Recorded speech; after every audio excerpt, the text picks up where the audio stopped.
et d'avoir tout inventé. Samasoula. Des brûlures de cigarettes et de très nombreux tatouages infligés par ses agresseurs sur tout son corps, les traces du martyre qu'aurait subi cette Marocaine dont l'histoire bouleverse le Maroc. Khadija Okarou, âgée de 17 ans, affirme avoir été enlevée puis séquestrée, violée et martyrisée pendant près de 2 mois par une quinzaine d'hommes dans son village au centre du pays. Ils m'ont attrapée et m'ont menacée avec une lame de rasoir. Ils m'ont prise de force et m'ont emmenée dans une zone déserte où il y avait beaucoup d'oliviers. Et ils ont commencé.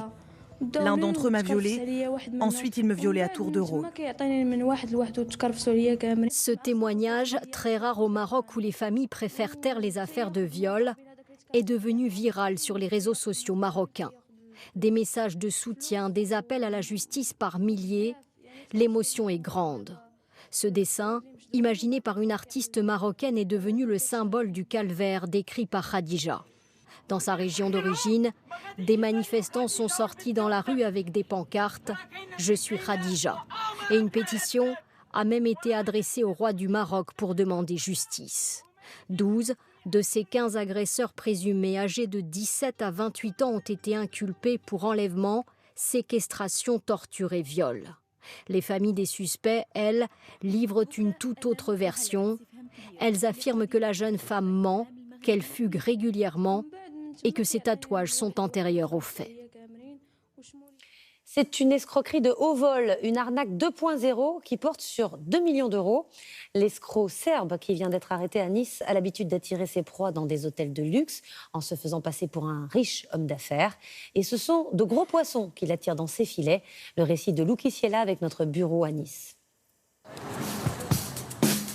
Comme au cinéma, une arnaque à 2 millions d'euros montée par un escroc de haut vol. Elle s'est déroulée ici, dans ce palace de la Côte d'Azur. La victime se trouve à Singapour, un certain monsieur Yu. Un homme d'affaires spécialisé dans le bitcoin, cette monnaie virtuelle qui peut rapporter des fortunes, mais qu'aucune banque n'accepte. Ça tombe bien. À Nice, l'escroc, qui se fait passer pour l'émissaire d'un prince arabe, lui propose 2 millions d'euros en liquide en échange de ses bitcoins. Confiant, monsieur Yu fait le déplacement. La transaction a lieu dans l'hôtel. Problème, toutes les garanties offertes, passeport, certification bancaire, sont fausses.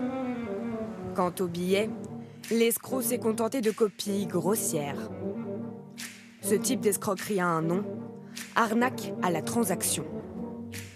Ça peut durer des mois, des semaines. On a plusieurs rendez-vous avant d'arriver à cette transaction. Le but, c'est d'endormir la victime, c'est de balancer de la poudre aux yeux. Ils se font passer souvent pour des hommes d'affaires. Ils sont propriétaires de voitures de luxe. Ils savent très bien parler. Ils sont polyglottes. Les rendez-vous se font toujours dans des grands hôtels. C'est vraiment un travail d'acteur. L'escroc du Negresco a été identifié et arrêté.